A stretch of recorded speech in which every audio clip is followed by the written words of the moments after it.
Waalaikumsalam warahmatullahi wabarakatuh. Alhamdulillahilladzi an'ama 'alaina wa hadana 'ala dinil Islam. Bismillah masyaallah la syukra khairan illallah. Bismillah masyaallah la yasrifu su'a illallah. Bismillah masyaallah makana min nikmatin minallah. Bismillah masyaallah la haula wa la quwata illa billahil aliyyil azim.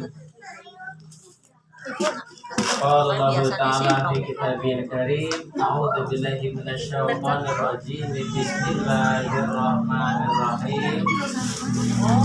Wal 'asri innal insana lafi khusr illa alladziina aamanu wa 'amilus shalihati wa tawassaw bil haqqi wa tawassaw bis sabr. Shadaqallahul 'azim. Wa sadaqa rasuluhun nabiyul karim. Wa nahnu ala dzalika minasyahidin wa syakirin walhamdulillahi rabbil Alamin. Allahumma shalli wa sallim ala sayyidina wa maulana Muhammad. Allahumma shalli ala sayyidina wa maulana Muhammad. Allahumma sholli wa sallim wa barik alaihi. Allahumma shalli ala sayyidina wa maulana Muhammad. Allahumma sholli wa sallim wa barik alaihi. Yang saya hormati Ibu Ustazah Alia beserta Bapak serta jamaah hadirin rahimakumullah. Pertama-tama seperti biasanya yuk sama-sama kita panjatkan puji serta syukur kehadirat Allah Subhanahu wa taala karena kita masih diberi kesehatan, baik kesehatan jasmani maupun rohani, sehingga kita masih bisa berkumpul di tempat yang mulia ini, di tempat yang penuh berkah ini dalam keadaan sehat walafiat. Allahumma amin. Mudah-mudahan nanti Ini ya. selama kita lagi di sini, selama kita duduk di sini, baik itu mendengarkan, ngantuk, ketawa, duduk itu diberi pahala oleh Allah Subhanahu wa taala. Lalu sepulang dari sini yang sakit bisa jadi sehat, anak-anaknya jadi anak-anak yang soleh dan Amin ya rabbal alamin. rezekinya banyak berkah barokah. Amin ya rabbal Dan yang penting adalah selalu dalam lindungan Allah Subhanahu wa taala. Amin. Dan nanti insya Allah mudah-mudahan kita semua wafat atau meninggalkan dunia ini dalam keadaan husnul khotimah. Allahumma amin ya rabbal alamin. Sebab apa itu yang sangat didambakan setiap muslim, meninggal dalam keadaan husnul khotimah, akhir yang baik, apa meninggalnya dalam keadaan haji, meninggalnya dalam keadaan sholat, ataupun meninggalnya dalam amal-amal yang lainnya.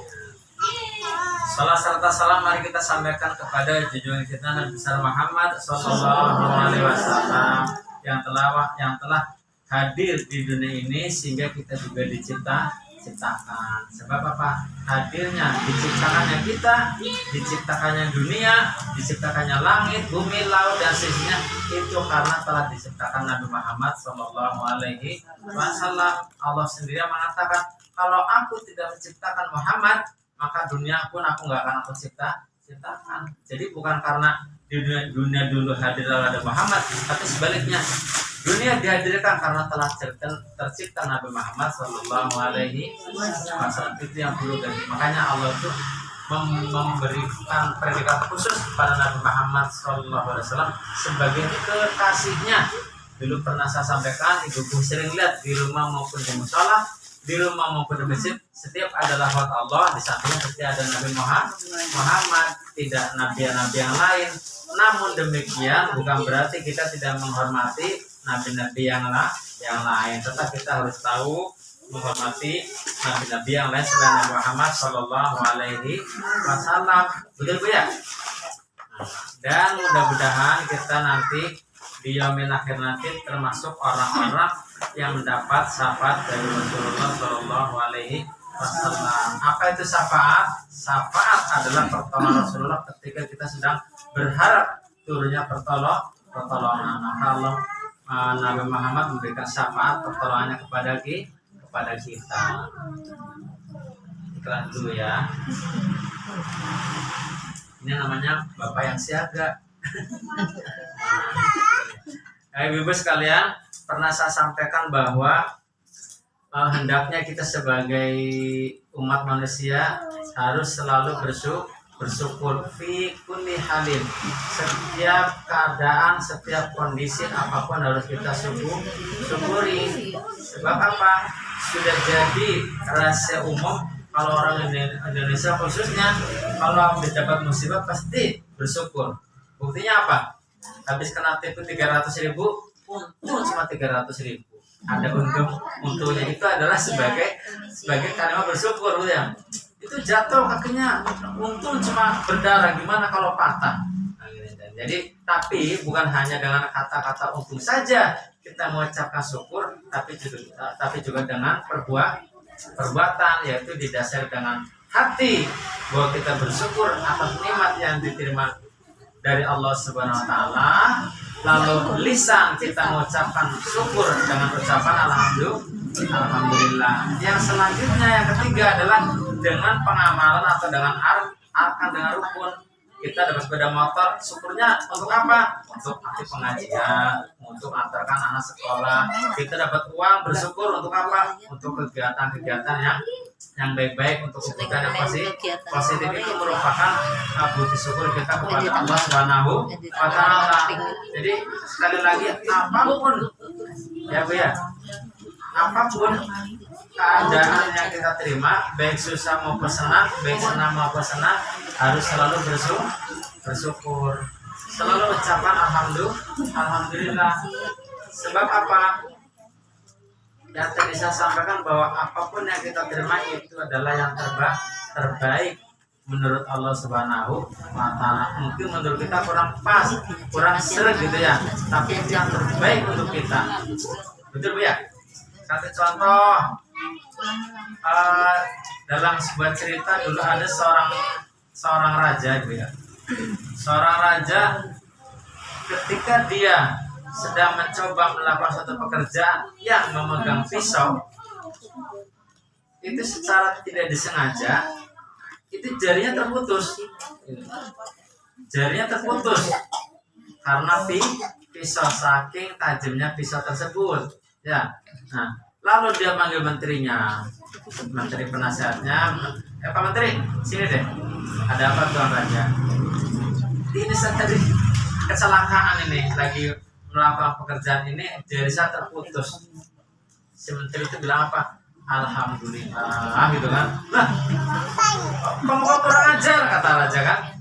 Jariku bilang, jariku putus, jariku terkena musibah, kok kamu malah alhamdulillah gitu kan. Ya, habis gimana raja? Apapun yang kita dapatkan kan harus selalu kita syukuri, kata si bapak menteri tersebut. Nggak bisa, karena kamu mengecewakan saya, kamu tidak menghormati saya, tidak menghargai saya, maka kamu saya hukum sekarang juga. Dihukumnya apa menteri itu? Dihukumnya langsung di penjara.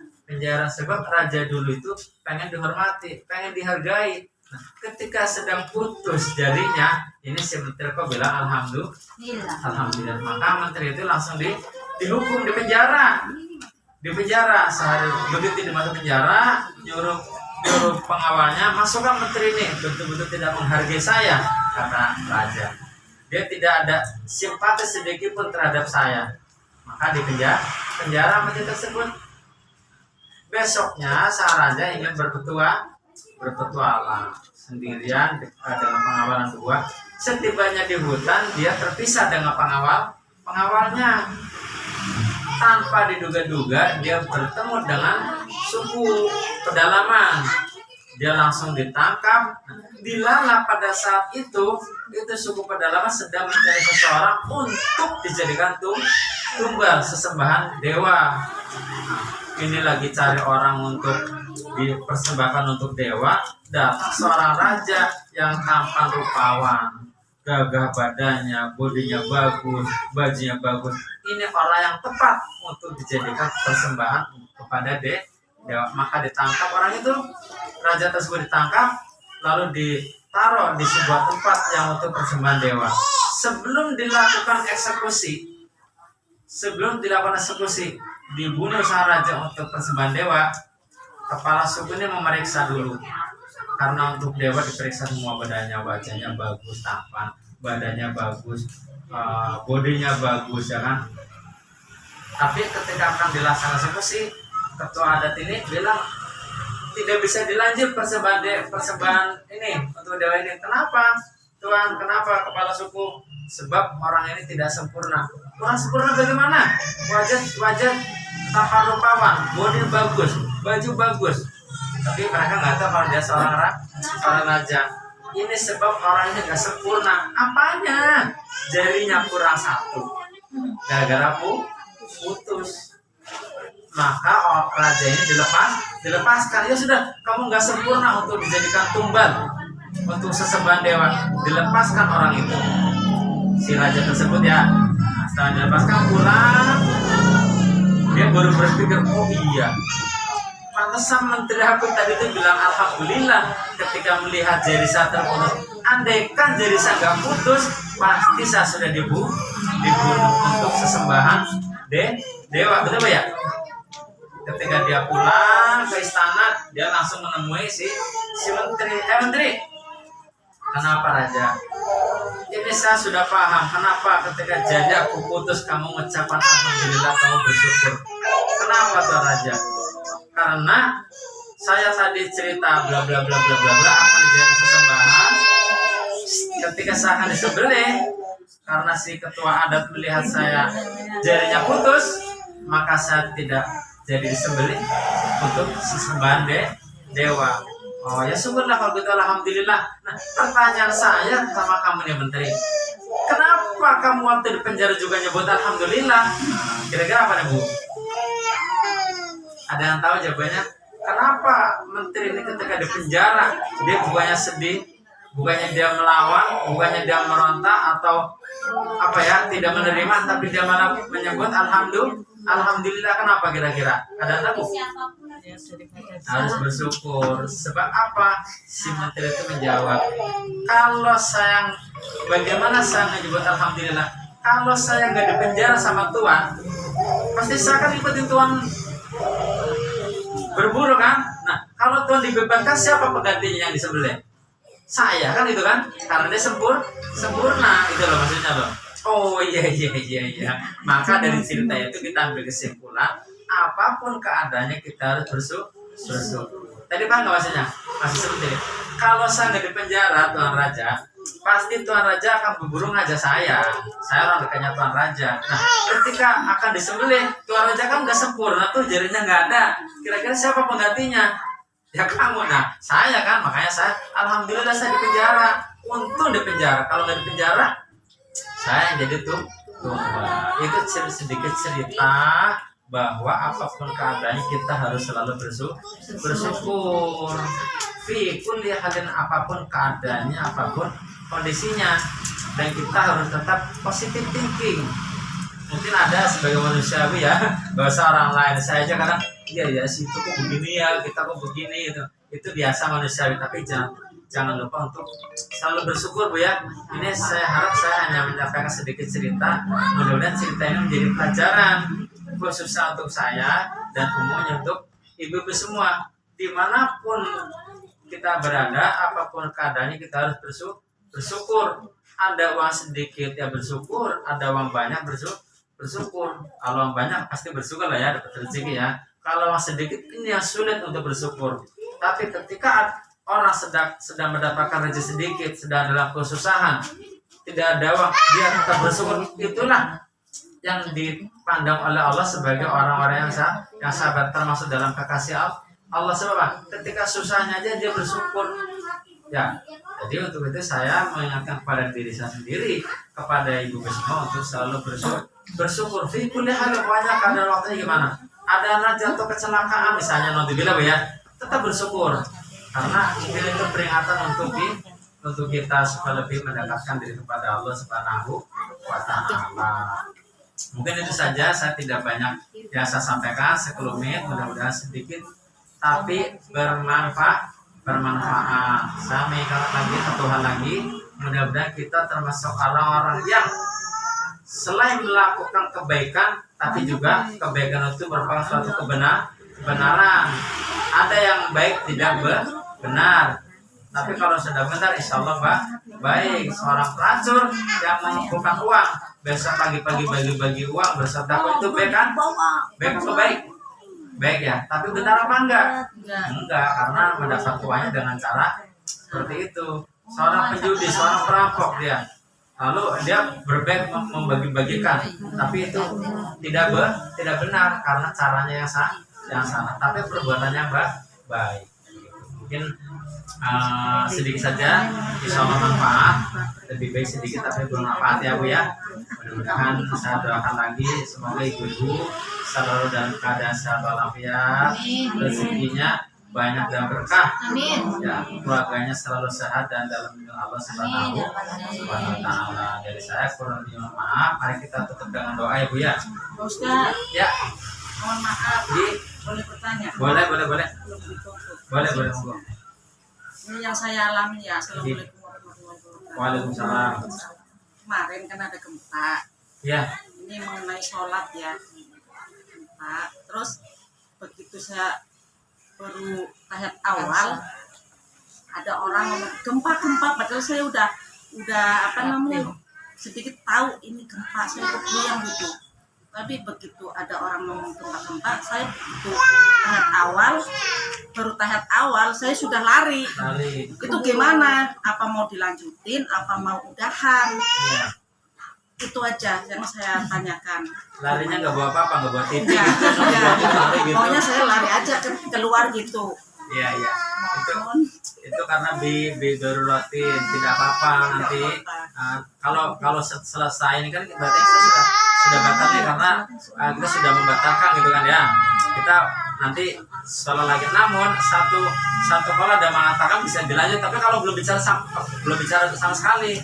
Saya yakin ibu pasti kan sudah bicara dengan orang-orang kan ini mana kali gitu kan, itu sudah batal. Ada yang meninggalkan sholat tapi masih bisa dilanjut. Ada satu contoh, kita lagi sholat ya, lalu biasanya kan kalau laki-laki atau ini kan handphone taruh sini gitu kan di samping atau apa, itu handphone kita dicuri, kita boleh ngejar kejar lain terus pukul sampai pasang nggak lanjutin rokaat selanjutnya, itu nggak apa-apa selama belum bicara dan tidak ada pembatalan sholat. Bidorulatin, saya pernah ngaji seperti itu tidak apa-apa. Tapi kalau sudah male udah bahasa mau itu sudah batal dan tidak bisa dilanjutkan, harus diulang lagi sholatnya. Tapi saya tahu dulu pernah ngaji dulu, kalau kita lebih lulus kita ngejar malingnya kena gitu kan, ngomong apa langsung aja. Jadi baru rakaat kedua tadi yang lanjut lagi itu tidak apa-apa. Terus yang kedua Pak Ustaz, Ya. saya ini suka lupa. Ya biasa kalau lagi lupa nggak ingat. Begini nih, 4 rakaat juga, pokoknya asar, zuhur gitu ya. Nah, di rakaat kedua itu harusnya kan tahiyat awal. Kenapa saya tuh berdiri lagi? Jadi yang tahiyat awalnya itu 3 rakaat. 3 rakaatnya tuh baru tahiyat awal itu. Nah, itu saya berdiri lagi, satu lagi tapi tahiyat akhir. Nah, itu kok saya di tahiyat awalnya di 3 rakaat itu gimana? Ya. Itu saya lupa. Ya. Karena Itu saya tadi lupa. obatnya belum ada ya. Kalau lupa itu obatnya belum ada nih. Kalau lupa biasanya nggak Jadi ada gini, kalau sholat kita harusnya tahiyat awal lalu kita berdiri lagi, ya kita lanjut saja seperti biasa, gak usah tambah rakaat tahiyat awal lagi, paham ya? Lanjut saja seperti biasa, nanti di tahiyat akhir baru kita 4 rakaat, ya. Tapi nanti ditutup dengan sujud sahwi, subhanalladzi man la yanamu wa la yasjud. Tapi kalau hati kita mamang, ini lain lagi kasusnya, tapi hampir sama. Tadi rakaat kedua atau ketiga ya, gitu kan? Nah, itu lupa. Rakaat kedua atau ketiga ya. Aduh, masa mau tanya gitu? Mau ya? Itu kita harus itikadkan kembali ke rakaat yang sedikit ke rakaat yang kedua aja gitu loh. Rakaat kedua gitu loh maksudnya ya. Jadi kalau kita mamang, tadi rakaat kedua atau ketiga ya, tuh. Rakaat kedua kembalinya ya. Jangan di rakaat ketiganya. Yang paling sedikit jadi. Ya apa yang buru-buru rakaat ketiga aja deh, jangan. Kembali ke rakaat kedua. Tapi kalau lupanya kata nih bangun, udah bagus ya tadi harusnya tahiyat ya gitu kan. Nah, itu kan lupa, nggak apa-apa dilanjut saja. nanti terakhir baru tetap sampai sebenarnya hanya terakhir saja kan ya. Nanti ditutup dengan subhanalladzi man la yanamu wa la yasbu sebelum salam. Kalau ada yang belum ngerti bacaan nanti tanya mau Bu Ustazah Alia ya nanti ya. Sekalian. Biasa kalau Lisa itu takutnya lupa. Coba ya, sama-sama ya. Subhanalladzi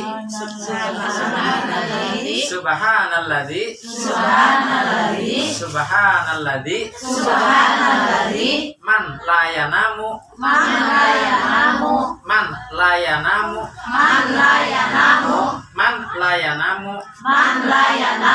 wala yashbu subhanalladzi man layanamu wala yashbu ya jijubaj jangan jajana ingat ya. Subhanalladzi man layanamu wa la yasbu. Satu ini aja baca tiga bangun langsung salam.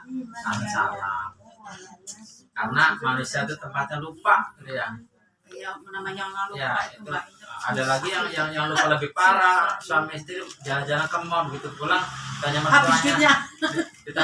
Ditanya mertuanya, "Lu istri mana?" Terus ketinggalan di lift gitu. Itu terlalu gitu kan. Ada lagi buat tanya?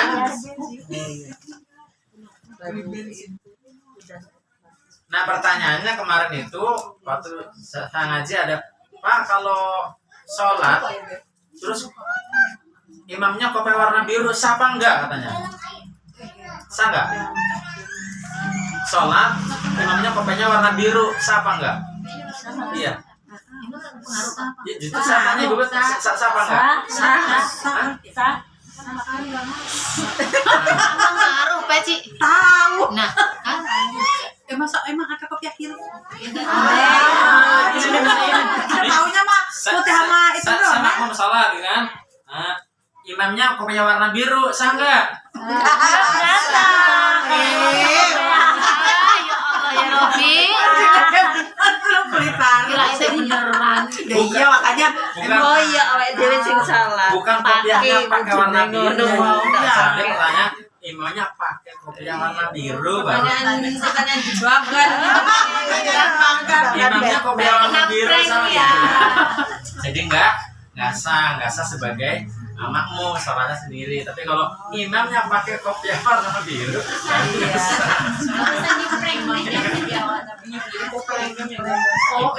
Yang jadi imam itu jadi kopiahnya. Ya nggak boleh. Ya kena prank deh. Ada lagi pertanyaan? Ada lagi pertanyaan? Kopiah nih Pak. Lagi sholat pakai sarung batal apa sah? Ya kalau dipakai Ya sah, kalau nggak baru pakai masa sholat baru pakai. Sholat pakai sarung batal apa sah? Batal. Iya. Sholat Allah betul. Sambil lama pakai sarung. Ustaz, tanya lagi. Ya. nambah. Nama salah. 2000. Ya. Siap. Belum 10.000. Masalah kopiah suku. Kalau misalkan nih udah dengar adzan di musola atau masjid, kan buru-buru ngikutin kopiah suku harus ada nih. Tapi karena ketinggalan subuhnya, jadi saya kan sholatnya di rumah. Jadi saya tuh kopiah dulu apa langsung subuh? Tetap kalau masih sempat, kalau bisa tetap dilakukan qobliyah subuh. Karena qobliyah subuh mereka kan sholat sebelum subuh itu kan tetap dilakukan aja. Sholatul fajr khairun minad dunya wa ma fiha. Sholat 2 rakaat sebelum subuh itu lebih baik daripada dunia dan sisinya. Jadi kalau ibu pengen kaya raya, sholat 2 rakaat udah kaya raya, udah memiliki harta yang ada di dunia dan sisinya gitu kan.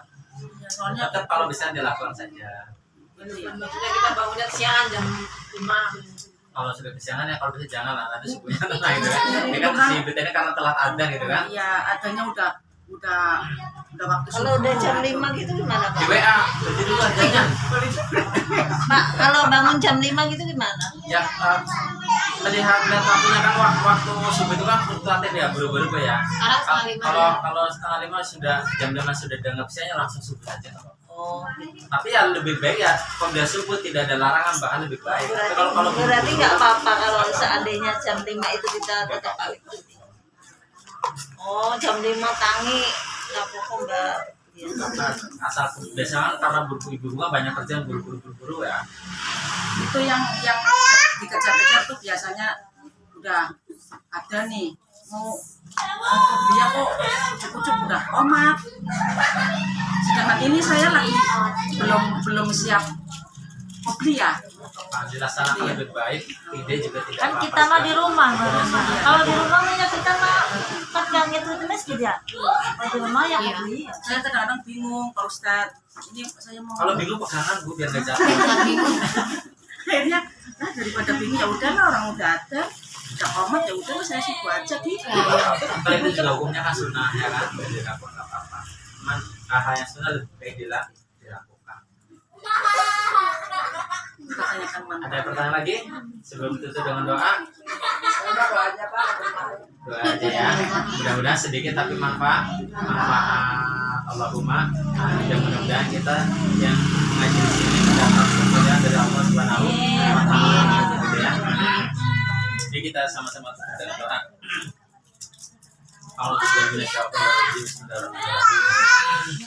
Allahumma salli ala Muhammad wa sallim ala Muhammad wa sallam ala Muhammad wa sallam hamdan shakiran hamdan amin hamdan yakin ya rabbal majidan ya rabbana lakal hamdu kama yanbaghi li jalali wajhika wa li Allah. Allahumma salli ala Muhammad wa sallam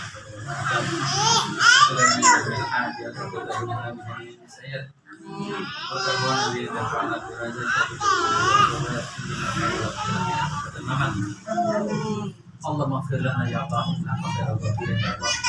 Allahumma ighfir ya Allah innaka khairul nasirin. Allahumma arhamna ya Allah innaka khairul rahimin. Allahumma arzuqna ya Allah bi rizqin halal wa tayyiban wa mubarakan katsiran ya Allah innaka khairur raziqin.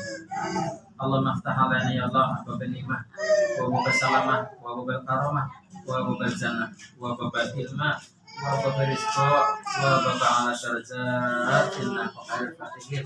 Allahumma inna nas'aluka al-huda wa taqwa wa al-afwa wal ghina innaka ghaniyyun hamid innaka sami'ud du'a innaka sami'ul basir innaka ala kulli syai'in qadir. Allahumma inna nas'aluka ridhaka wal jannah wa na'udzu bika min syakhatika wan nar. Allahumma aghnina bil ilmi wa zina bil ilmi wa fil taqwa jamilna bil afiyah wa yasir ya mudabbil tadbir ya sahih sahil alaina ya naqulu asil bijadil basir ya rahman ya rahim ya rahman ya rahim ya rahman ya rahim ya razzaq ya fatah ya razzaq ya fatah ya razzaq ya fatah ya hafid ya nasir wa ya Allah bi rahmatika ya arhamar rahimin. Ya Allah istajib doa ya Allah bi haqqi surat al-Fatihah. Istajib doa ya Allah bi barakati karamati surat al-Fatihah. Istajib doa ya Allah bi barakati surat al-Fatihah. Istajib doa bi sirri surat al-Fatihah. Rabbana dzalna anfusana wa lam taghfir lana wa tarhamna lanakunanna minal khasirin. Rabbana hab lana min azwajina wa dhurriyyatina qurrata a'yun waj'alna lil muttaqina imama ya Allah. Rabbana fir lana wa li walidina warhamhuma kama rabbayana shighara. Rabbana fir lana wa li walidina warhamhuma kama rabbayana shighara. Rabbana fir lana wa li walidina warhamhuma kama rabbayana shighara. Rabbana fir lana wa li walidina warhamhuma kama rabbayana shighara. Rabbana fir lana wa li walidina warhamhuma kama rabbayana shighara. Rabbana fir lana wa li walidina warhamhuma kama rabbayana shighara. Rabbana fir lana wa li walidina warhamhuma kama rabbayana shighara.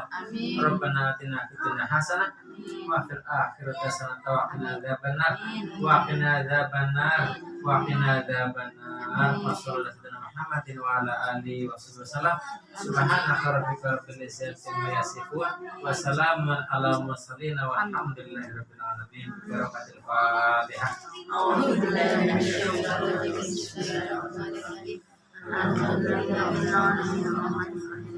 Iya, kamu tuh yang nasta'in, siratal mustaqim, siratal ladzina an'amta 'alaihim ghairil maghdubi 'alaihim warahmatullahi wabarakatuh. Allahumma sholli Ala